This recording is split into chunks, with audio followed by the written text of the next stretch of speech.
Sanib puwersa mga kababayan ng BFP at ang PCG sa pagbibigay ng tulong sa ating mga kababayan Pilipino po na nasasalanta ng bagyo.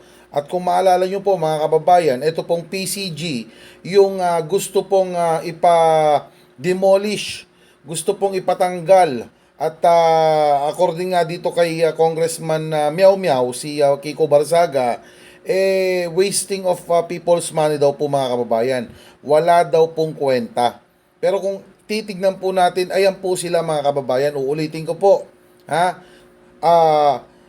Sumusulong ho sila sa baha, sa panganib mga kababayan para lang kahit papano mabigyan ho ng tulong yung ating mga kababayan Pilipino.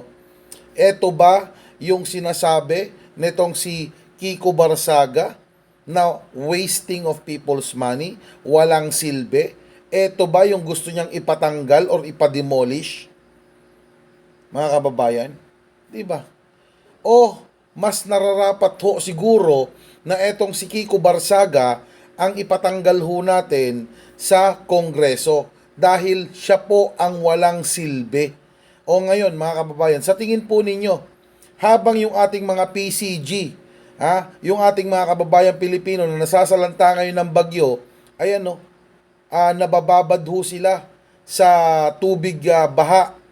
Si Kiko Barzaga ho kaya, sa tingin ninyo, ano ho kaya ang ginagawa niya sa ngayon?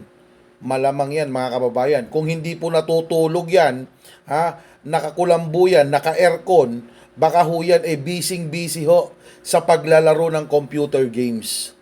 Di ba mga kababayan? So, sa madaling sabi, si Kiko Barzaga ang walang silbi, walang kwenta, at dapat ipatanggal ho natin sa Kongreso. Kasi siya po ang tunay na palamunin, wasting of people's money, yung ipinapasahod po natin sa kanya. Di ba mga kababayan?